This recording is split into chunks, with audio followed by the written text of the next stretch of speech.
자, 그럼에도 불구하고 우리 믿을 거는 바로 이겁니다.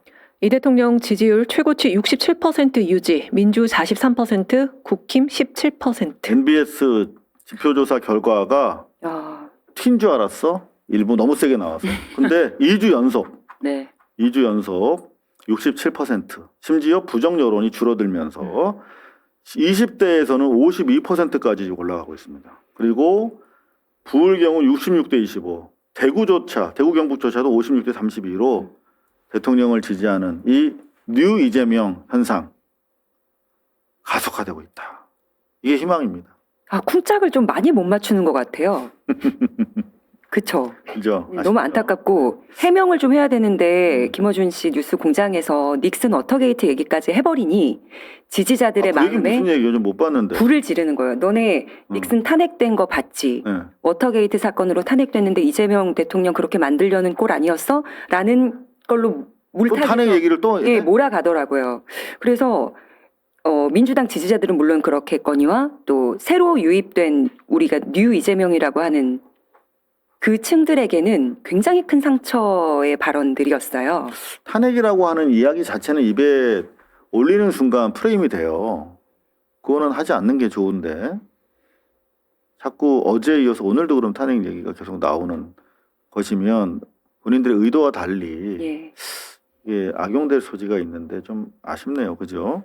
자, 마지막 약속드린 대로 신이 박우신희 기자의 함께 웃는 내란당 이모저모. 자, 장동혁.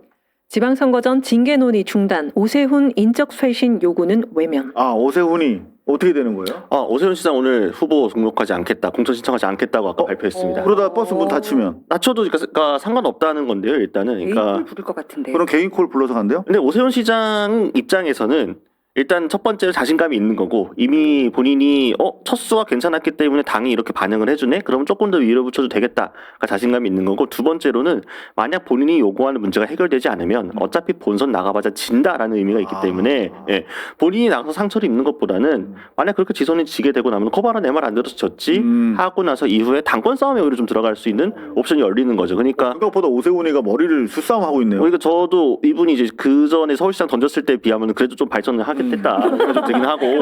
네. 그러니까 오세훈 시장 같은 경우에도 주변에 이제 참모 그룹들하고 얘기를 좀 했을 텐데 이게 사실 후보 공천 신청하지 않을 거다 이런 식의 충격요법 어떨까라는 이야기는 지난주부터 약간씩 주변 기자들한테 물어보고 있었어요. 의향을 이런 거 어떻겠냐. 그 카드로 썼던 거고 그래도 장동혁 대표가 반응했는데 후속 조치가 미흡하네? 이거는 안 되겠다 하면서 아까 5시 반에 백그라운드 브리핑 했을 때는 뭐 나왔어요? 네, 5시 반에 오늘 오세훈 시장이 백브리핑을 했거든요. 그 내용은 오늘 공천 접수 안 할 거다. 오늘은 못 한다 하면서 요구했던 건 혁신선대위 띄워달라라는 요구였습니다. 그러니까 결국에는 장동혁 대표 얼굴로는 선거 못 치른다. 장동혁 대표 뒤로 빠져 있고 혁신선대위를 세워가지고 다른 얼굴 내세워서 조금 절윤 기조로 해야 그나마 서울 선거 해볼만 하겠다. 근데 의원 일동으로 해서 뭐 당론은 아니지만 네. 그 윤호기인과 사실상 절연하는 모양새는 갖췄는데 그걸로는 만족을 못 한다는 거죠, 지금. 그러니까 그날도 사실은 그 발표가 나오고 나서 오세훈 시장이 일단 첫 발로서 환영한다. 그런데 공천을 이렇게 하려면은 실천하는 모습을 보여야 된다고 얘기를 했어요. 그러니까 그 후에 후속 조치가 중요하다. 근데 그럼 그 후속 조치가 뭘까에 대해서 오세훈 시장이 자세히 얘기하지 않았지만 이미 당내 친한계나 소상파를 중심으로 얘기했던 내용들이 몇 가지가 있거든요. 뭐 대표적으로 뭐 한동훈 전 대표의 복당 문제도 있겠습니다만 예를 들면은 전환규 씨, 고성구 씨 어떻게 할 건데 이 두 사람 확실하게 잘라내라. 이런 것들. 그리고 전환기 나간다고 했다가 다시 들어와가지고 그렇죠. 현 세력 붙은 거 눈치챈 것 같아요. 네. 그리고 거기다가 지금 계속 논란이 됐던 게 이제 중앙윤리위원장도 그렇고 당무감사위원장, 그다음에 장해찬 여의도연구원 부원장이나 박민영 미디어 대변인처럼 언행으로 구소를 일으켰거나 당의 분란을 일으켰던 이 사람들 당직도 정리해야 된다. 이제 이런 요구들이 20대 의원총회에서도 있었고 이런 것들이 조금 현실적으로 나와줘야 그나마 좀 그래도 좀 뉘앙스가 맞으니까 명분을 살려주네 이게 됐거든요. 오세훈 시장 측에서 어제도 당 지도부 쪽에 계속 얘기했던 거는 묘림새에서 얘기했던 거는 명분을 좀 줘라 신청하려면은 우리가 신청할 수 있으면 아 이게 됐으니까 하겠구나가 돼야 되는데 그래서 나왔던 게 그나마 오늘 장현 대표가 아침에 얘기했던 윤리위에 징계 논의를 중단해 주세요. 요청하는 그거 하나였던 거거든요. 잘 아시겠지만 징계 논의 중단한다고 했을 때 이득 보는 건 고성국 씨 같은 사람이 훨씬 더 이득을 봐요. 배현진 의원은 이미 가처분 인용돼가지고 돌아왔고 지금 그렇죠? 이미 징계로 나가버리게 된 한동훈 전 대표나 김종혁 전 최고에 대한 이야기는 없는 거고 그렇죠? 오히려 박강수 마포구청장처럼 너무 자세히 들어가시고 네네네 아무튼 예. 시청자들 별로 관심 그렇죠. 죄송합니다. 이렇게 신이신이 아우신이 포구청장. 예. 아우신이 중요한 기자님이 지역구죠. 말씀을 이렇게 잘하시는데 네. 이거 안 여쭤봐서 어떻게 맞습니다. 하겠습니까? 진짜 꿀잼이에요. 네. 다 끝나가는 시간이 아니. 지금부터가 진짜입니다. 지금부터가. 아니에요. 두 개만 더 여쭤볼게요. 네. 혁신이는 그럼 가능하다고 보세요? 혁신선대위 장동혁 대표는 받기 싫겠지만 사실 지금 장동혁 대표의 세력이 없습니다. 그러니까 당내 친장이라는 사람이 없어요. 그나마 친장이라고 해줄 만한 사람들이 아까 얘기했던 윤리위원장, 당무감사위원장, 아니면 뭐 조광한 최고 정도 이렇게 몇 명 있는 건데 이 사람들 사실 원내에서 뭔가 파워를 갖고 있는 사람도 아니잖아요. 지난번 의원총회 때 결론이 나온 거는 일단 송원석 원내대표가 장동혁 대표를 썩 지지하지 않고 있고 이전에는 좀 미적지근했던 그러니까 한때 친윤으로 불렸던 영남권 중진 의원들조차 단톡방에서 단체 텔레그램 너무 방에서 자세하게 들어가면 별 관심.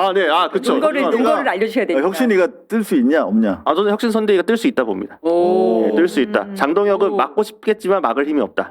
네. 그러면 만약 혁신선대에 뜨면은 뭐 거론되는 사람은 그거는 이제 오늘 혁신선대 얘기 나온 거니까 이 언급이 좀 될지 모르겠는데 아마 이 친한계 쪽에서는 한동훈 전 대표 쪽에 좀 뭔가 기회를 주기달라고 요구를 하겠죠. 원외를요?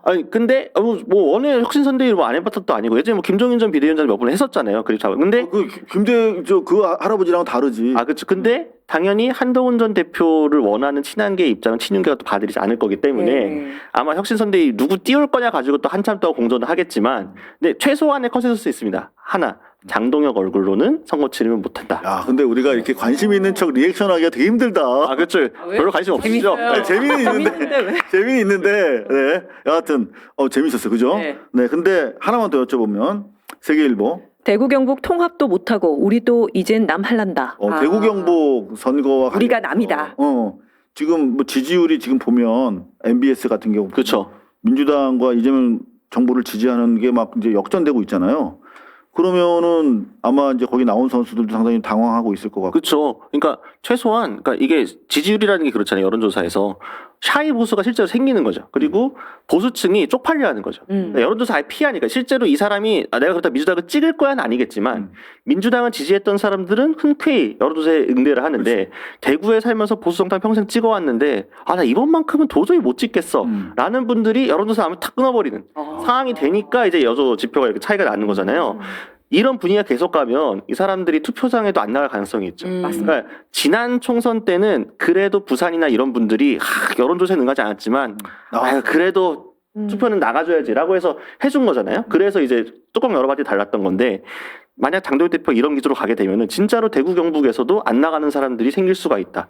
그러면은 이제 민주당에서도 깃발 꽂을 만한 지역이 몇 개 생길 수도 있겠죠. 예. 정말 장동혁 대표 너무 잘하고 있다. 이렇게 잘하고 있는 사람은 흔드는 사람들 나쁜 사람들이. 우리 박수 조금만 치죠. 장동혁 대표 진짜. 장동혁 장동혁 대표만이 이 나라를 진정으로 걱정하는 것 같아요.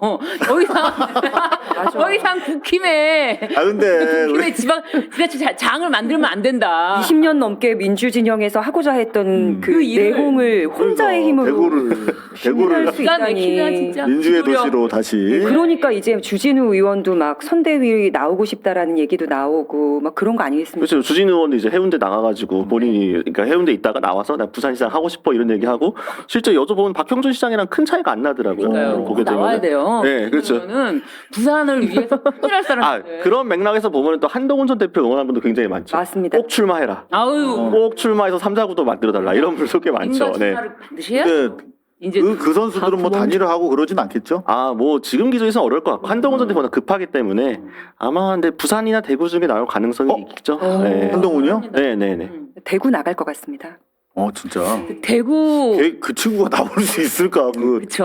겁쟁이가. 예. 근데 그러니까 이분이 절대 자기 수도권 나갈 거다, 혹은 격전지 나갈 거다 그런 얘기 안 하시잖아요. 그래서 부산 가서는 부산 기자들 만나고 부산 나갈 것처럼 얘기하고 대구 가서는 대구 기자 만나서 대구 나갈 것처럼 얘기하고 한단 말이죠. 그러니까 한동훈 전 대표는 명분은 보수 유권자들한테 나 한번 선택 받아보고 싶어. 그러면서 내 주가를 올릴 거야. 차기 대권자 이게 있을 거고, 두 번째로는 어차피 수도권이나 이런 데서는 어려우니까 본인이 무소속 나간다고 하더라도 그래서 그나마 가능성 있는 곳에서 금이 환영해서 배지 달아야지 이렇게 되는 거죠. 진짜 생각하는 거는 사람이 실천을 하는 게 중요해요. 실천. 계획이 있었어. 예, 실천만이 살 길이다. 안 나올 것 같아. 그렇게 생각하는 분도 많으시더라고요. 네, 근데 저는 그 밑에서 지역 다니면서 얘기한 것도 그렇고, 특히 주변 참모들 중에서 이번에 꼭 나가셔서 배지 다셔야 됩니다라고 하는 분이 분명히 있어서 지금 내가 내 단언컨대 한동훈은 이제 안 나올 핑계를 열심히 찾고 있을 거야. 지금. 안 나오고 오세훈과 이제 결어서 자기가 이제 무혈 입성한다. 네. 자, 나오려면 이미 나왔지. 그죠? 야, 근데 신희 과구 신희 기자. 네. 너무나 진짜 내란당 이야기를 이렇게 재밌게 들을 수 있는. 빨려 들어요. 지선 때문에 저는 사실은 아무리 이런 뭐 시끌시끌한 이슈가 있어도 지선에서는 그 아까 말씀하신 여론조사에 표집되지 않은 분들이 어떻게 나오실까 안 나오실까가 진짜 너무 걱정되거든요. 솔직히. 그러니까 지금 우리가 이재명 대통령이 67%까지 네. 끌어올려놓고 대구 영남 뭐 이렇게 부울경 해놨으면 이제는 요거를 공고하게 다지는 건 사실 민주당이 해줘야 돼요. 지역 돌아다니고 이렇게 하면서 좀 그런 좀 원팀 좀 다시 회복될 수 있는 절호의 기회라고 저는 생각합니다. 이렇게 사실 위기잖아요. 네. 뉴스공장이 뭐 돈이든 아니든 간에 이런 일이 이제 생겨버렸으면 이걸 기회로 해서 잘 하나가 되는 좀 계기로 좀 삼았으면 좋겠다는 생각을 그렇죠. 하면서